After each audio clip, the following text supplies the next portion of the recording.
Welcome dear students. तो यहाँ पे क्या क्वेश्चन है, आइए इसको देखते हैं। क्लास 10 के लोकतांत्रिक राजनीति का एक इंपॉर्टेंट प्रश्न है, आइए इसको देख लेते हैं। यहाँ पे क्या क्वेश्चन है, विभिन्न तरह की सांप्रदायिक राजनीति का ब्यौरा दें और सबके साथ एक उदाहरण दें। यानी उदाहरण देते हुए हमें सांप्रदायिक राजनीति के बारे में बताना है। देखिए, सबसे पहले तो आपको समझना है कि ये सांप्रदायिक राजनीति क्या होता है। राजनीति तो आप समझ रहे हैं ना, ऐसा राजनीति जो सांप्रदायिक हो। वीडियो में आगे बढ़ते हुए सबसे पहले हम लोग सांप्रदायिकता के बारे में समझेंगे, उसके बाद सांप्रदायिक राजनीति के बारे में बताएंगे कि कैसे कैसे सांप्रदायिक राजनीति हो रहा है और उसके साथ एक उदाहरण भी देंगे।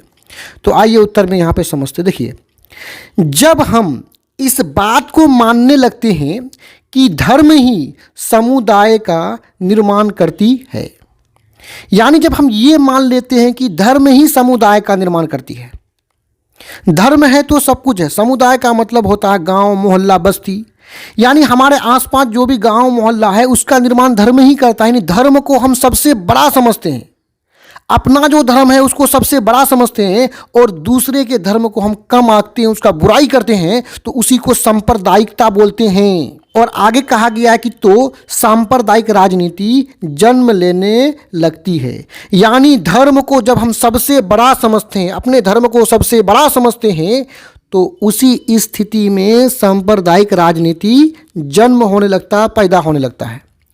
यही विचार, ये तो सांप्रदायिक राजनीति है। धर्म के आधार पर लोगों को लड़ाना, धर्म के आधार पर गांवों को, समाज को बांटना, ही क्या है, सांप्रदायिक राजनीति है। और धर्म, अपने धर्म को अधिक से अधिक अच्छा सोचना, दूसरे के धर्म के बारे में बुराई करना, तो ऐसे विचार को सांप्रदायिकता कहते हैं। क्या कहते हैं, इस विचार को क्या बोलते हैं, सांप्रदायिकता। धर्म वाला बात के बारे में, धर्म को जब आप सबसे आगे सोचिएगा तो इस तरह के विचार को, सोच को क्या बोलते हैं, सांप्रदायिकता। आगे देखिए, सांप्रदायिकता विभिन्न रूपों में दिखाई पड़ता है। आपको सांप्रदायिकता जो है ना, कई रूपों में दिखाई पड़ेगा जो निम्नलिखित हैं। आइए उदाहरण सहित देखते हैं। पहला सांप्रदायिकता का एग्जाम्पल देखिए, बहुसंख्यक समुदाय के लोग। बहु का मतलब होता है अधिक, संख्यक का मतलब होता है संख्या का, मतलब वैसा समुदाय जिसका संख्या ज़्यादा हो। यानी जिस जाति, जिस धर्म के लोग ज़्यादा होंगे उसको बहुसंख्यक समुदाय बोलेंगे। तो बहुसंख्यक समुदाय के लोग राजनीति में अपना प्रभाव को, अपने इफेक्ट को बनाए रखना चाहता है। सांप्रदायिक लोग क्या करना, बहुसंख्यक लोग क्या करना चाहते हैं, राजनीति में अपना प्रभाव को बनाए रखना चाहते हैं।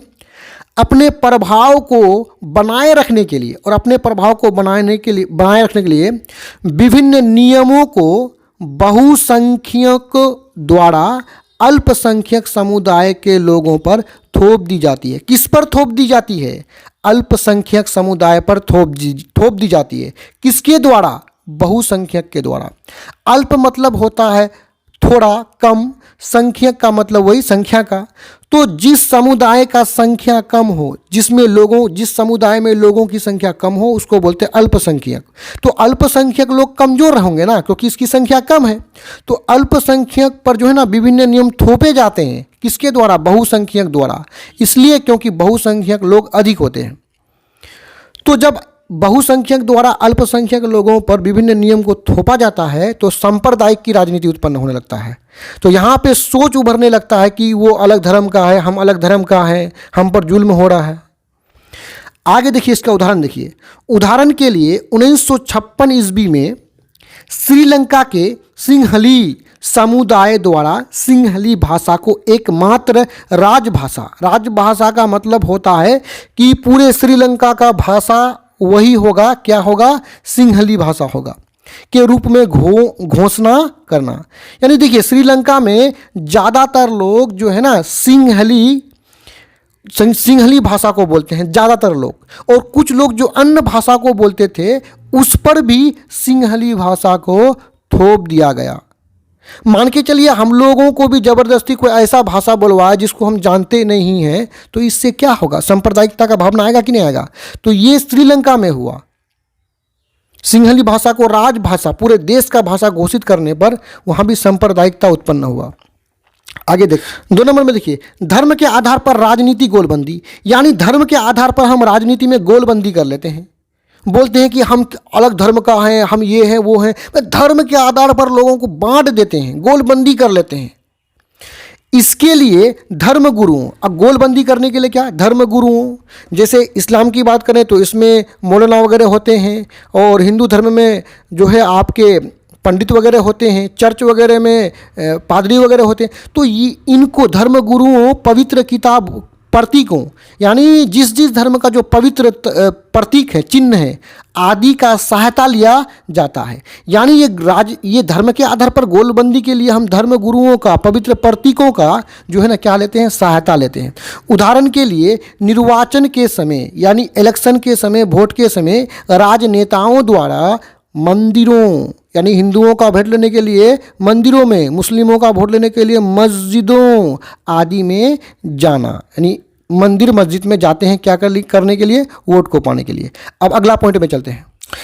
3रा पॉइंट में है कि सांप्रदायिकता के आधार पर, यानी धर्म के आधार पर, लोगों को धर्म के आधार पर उकसा करके, लड़ा करके, धर्म के आधार पर हिंसा का मतलब होता है लड़ाई मार, इधर उधर आग लगी करना, दंगा आदि कराया जाता है। उदाहरण के लिए भारत विभाजन के समय, भारत का जब बंटवारा हुआ था, विभाजन के समय इसे झेल चुका है। पाकिस्तान जब भारत से विभाजन हुआ था, अलग हुआ था, तो काफ़ी दंगे हुए थे। तो इस तरह के धर्म के आधार पर जो सांप्रदायिक दंगे हैं वो भारत झेल चुका है इसे, कब, भारत के विभाजन के समय जब भारत आज़ाद हुए थे। तो यहाँ पे ये वीडियो समाप्त होता है। मैं उम्मीद करता हूँ वीडियो आपको समझ में आया होगा। धन्यवाद।